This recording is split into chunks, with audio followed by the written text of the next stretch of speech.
Jean-Jacques Lagrange, pionnier de la télévision suisse romande, vous avez été dès le début à cette naissance un acteur de cette naissance.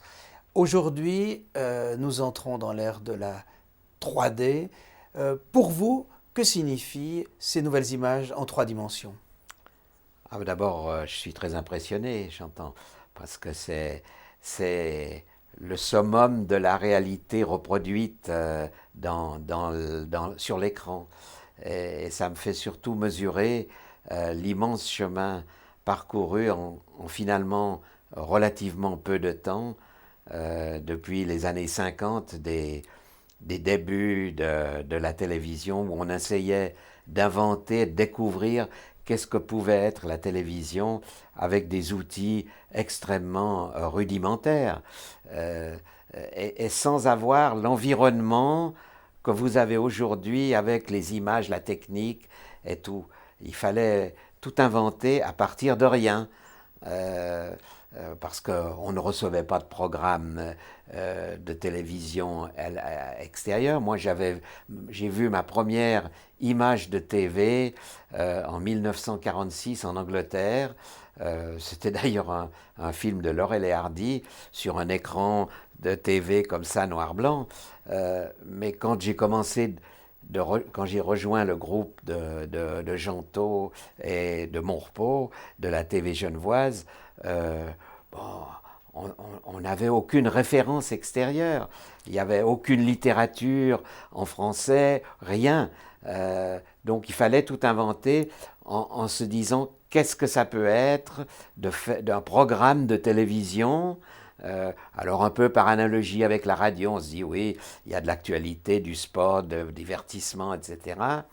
Et puis les outils qu'on a sont vraiment très rudimentaires. Une caméra à manivelle, à ressort, qui ne peut faire que des plans de 25 secondes au maximum, et pas de son synchrone. Voilà. Comment ça a commencé, ce groupe de Gentoo? Ah, euh, c'est une longue histoire, parce que dès 1949, les gens de radio à Genève s'étaient intéressés à la TV et avaient fait une démonstration avec l'ORTF depuis le Salève sur le studio de Genève. Et puis en 1950, M. Besançon, directeur général de la SSR, avait envoyé trois personnes, euh, quatre personnes en Amérique pour voir qu'est-ce que c'était la TV. Il y avait le directeur de Radio Genève, le chef technique de Radio Genève, le grand chef technique des PTT et un ingénieur qui était chargé de faire les rapports pour le Conseil fédéral sur l'avenir d'une possible TV en Suisse. Et quand ils sont revenus, ils ont fait un rapport, et sur ce rapport, M. Besançon a poussé pour que la SSR se lance dans la télévision. Et puis en 1951, à Lausanne, avec l'aide de Philips, ils ont aussi fait des essais de télévision, mais entre-temps, euh, le groupe de Gentoo s'était créé, M. Schenker. C'était quoi le groupe de Gentoo? Alors, le groupe de Gentoo, c'était des. Monsieur Schenker, c'est une histoire assez étrange. Pendant la guerre, Monsieur Schenker avait rencontré un pilote de la Royal Air Force qui avait été abattu sur le lac Léman et qui était interné à Vevey. Et il avait parlé avec lui, et ce monsieur lui avait dit: Ah, moi je suis ingénieur en télévision, je travaille déjà sur la télévision couleur. Et quand M. Schenker s'est intéressé à la TV, à pouvoir éventuellement développer à Genève, il a écrit à ce monsieur qui lui a dit: Ah, mais venez, justement cet été, on fait un cours pour nos metteurs en ondes de radio pour qu'ils deviennent des réalisateurs de TV. Et c'est comme ça que M. Schenker a suivi ce cours. Et en retour à Genève, à la radio, il a fait une conférence pour expliquer aux techniciens qu'est-ce que c'était que la TV, ce qu'il avait vu. Et c'est là que des jeunes techniciens l'ont approché, lui dire: ben nous, on aimerait faire de la TV. Et c'est comme ça qu'ils ont lancé ce petit groupe. Ils ont acheté une caméra de cinéma, de Payard, et ils ont monté ce premier studio et commencé à faire des petits bouts de films qui étaient montés sur une petite visionneuse amateur. Et à partir de là, ils ont commencé d'avoir un premier film d'une quinzaine de minutes qui a été montré à des autorités du Conseil administratif de Genève qui ont été enthousiasmés et qui ont dit mais il faut qu'on lance la TV à Genève, on va vous donner de l'argent et on va vous installer, vous êtes beaucoup trop pas bien installé là à Gentot. Et c'est comme ça que la ville a donné la Villa Maurepas où on s'est installé. Moi, je les ai rejoints à ce moment-là et on a commencé de tourner des films jusqu'au moment. Et puis la ville de Genève avec l'État ont demandé aux étudiants de l'Institut de physique de construire un émetteur de télévision. Vous les avez rejoints à quel moment? Moi, je les ai rejoints printemps 53, et c'était le moment où les étudiants je parlais encore l'autre jour avec l'assistant du professeur Exterman, qui me racontait que je disais, mais comment vous avez fait pour construire un émetteur de TV? Ah, mais on regardait dans des revues américaines, et puis on voyait les explications, et puis on a commandé les pièces, et puis on a monté notre... Voilà, c'était vraiment le grand bricolage. Et nous qui faisions des films, c'était aussi l'aventure du bricolage, quoi. Chacun partait, disait « Ah, j'aurais envie de faire... il y a une exposition à Rodin, une exposition Rodin à Yverdon. On pourrait faire un petit film pour montrer, etc. » Voilà. Et petit à petit, tous ces films mis bout à bout, qui représentaient un petit peu ce qu'on imaginait devoir être l'actualité de Genève à présenter aux spectateurs, on finit par faire un premier programme. Quand l'émetteur de télévision des étudiants était prêt, on a pu faire la première émission qui était le 28 janvier 1954. C'est là que vous apparaissez pour la première fois devant l'écran avec Schenker? Non, pas encore. Non, là, c'était encore, tout était filmé, les annonces de la speakerine post-synchronisées et tout. Et puis, tout de suite derrière, il y a eu le salon de l'auto et la ville a dit « Ah, mais il faut faire une quinzaine de la télévision pendant le salon de l'auto. » Et à partir de ce moment-là, il a été décidé qu'on faisait des programmes 4 fois par semaine jusqu'aux vacances d'été. Et c'est là qu'on a acheté une caméra synchrone qui permettait de filmer des interviews. Et c'est là qu'il y a la première interview de M. Schenker que j'ai faite printemps 54. C'est là que vous apparaissez tous les deux. Hein. Oui, oui. Image très célèbre d'ailleurs, oui, oui. Qui sont revues régulièrement. Oui, oui, avec des choses qu'on ne voit pas sur l'image, mais qui sont amusantes à raconter, qui est le fait que moi je suis beaucoup plus petit que M. Schenker, et qu'à l'époque on croyait qu'il fallait que les deux personnes soient à la même hauteur, donc on m'a mis sur une caisse pour que j'apparaisse à la même hauteur. Ah oui, extraordinaire. Vous-même, pour quelles raisons avez-vous rejoint ce projet de la télévision au départ?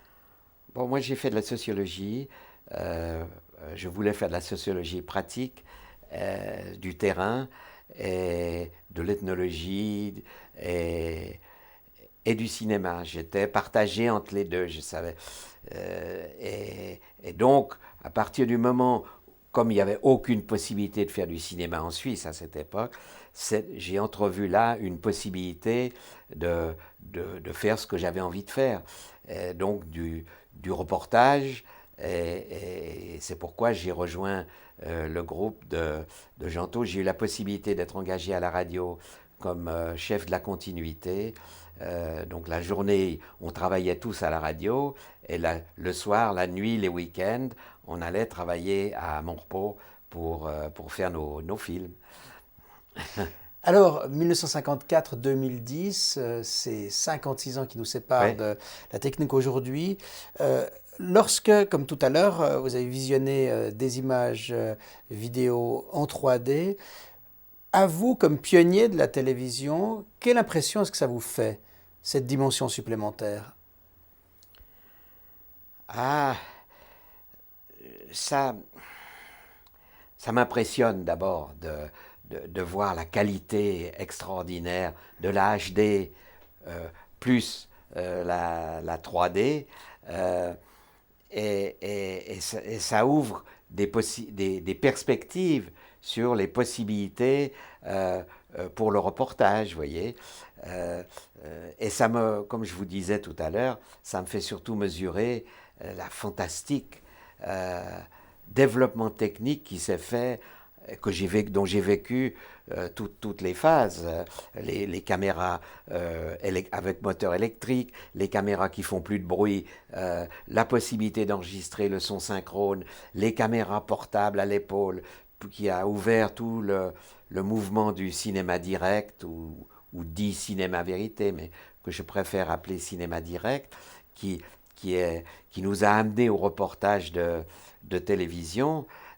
Et puis après est arrivé la couleur, l'enregistrement, de pouvoir enregistrer les images, parce que pendant 5 ans, toutes les émissions qu'on a faites en vidéo dans le studio avec le quart de reportage sont parties dans l'air et n'existent pas. Il n'y a aucune trace de centaines d'émissions qu'on a faites parce qu'il n'y avait pas de possibilité d'enregistrer les images. Alors il y a eu le kinéscope, la bande magnétique. Le kinéscope à partir de quand? 59.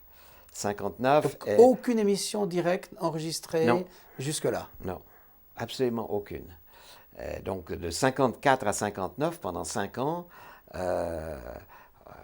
il reste aucune trace de ça, si ce n'est le souvenir pour moi et les photos que j'en ai. Mais par contre, bien sûr, les films qu'on a faits, les reportages, tout ça ont été archivés. Donc, par exemple, en 54, lorsque vous apparaissez avec M. Schenker, vous êtes filmé en pellicule. En pellicule 16 mm, oui. Alors, aujourd'hui, quel conseil donneriez-vous à des réalisateurs de la troisième dimension? Qu'est-ce que vous leur conseilleriez de faire? Moi, je dirais qu'il se trouve, je trouve qu'aujourd'hui, avec l'explosion du multimédia, la possibilité de voir des images partout, sur tous des supports de toutes sortes, pose aux créateurs, aux réalisateurs, des nouveaux problèmes aussi excitants que ceux que j'ai vécus en tant que pionnier des premières images et des premières émissions de TV. Donc, vous trouvez un grand tournant pour lequel il va bien falloir définir qu'est-ce que la TV 3D peut apporter. Pourquoi partout, seulement certains types de programmes? Moi, j'imagine que vu les développements techniques, dans 15 ans, il n'y aura que de la TV 3D partout. Mais pour l'instant, il s'agit de bien fixer le cadre de ce qui est le plus spectaculaire avec la 3D. Il me semble, bon, très brièvement par rapport à ce que j'ai vu là, que ça redonne du poids à la réflexion sur qu'est-ce que c'est que le cadre, qu'est-ce que c'est que l'image. Parce qu'on vit aujourd'hui dans une société, il y a une telle profusion d'images qui sont souvent faites n'importe comment et qui ne donnent plus toute l'importance de la potentialité qu'apporte une image, que nous, on a appris à travers la grammaire du cinéma, d'une part, et puis après, à travers toute cette expérience du cinéma direct, qui est pour moi quelque chose de très important, parce que ça a libéré complètement la prise de vue du formalisme et de la lourdeur des studios. Le travail à l'épaule, la manière de tourner et de monter les films, le rôle du cadrage, tout ça a eu une grande importance dans les années 60, 70, 80, et puis c'est un peu dilué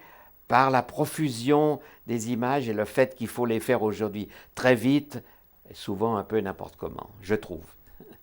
Donc l'occasion de redéfinir la valeur de l'image, de reprendre le Oui, temps. oui, je pense que ça me semblerait être parce que on voit bien qu'il y a certaines images, la 3D apporte pas grand-chose. Mais par contre, sur d'autres, tout d'un coup, ça a beaucoup plus de force. Donc ça implique de, de plus réfléchir où on met la caméra, si on veut, hein. C'est un petit peu ma première réaction après la vision de ce film. Donc on précise un film en plongée. On Ah, vous a c'est montré ça, tout à oui. l'heure le film en mer Rouge. Jean-Jacques Lagrange, un grand merci d'être des nôtres aujourd'hui. Je vous en prie.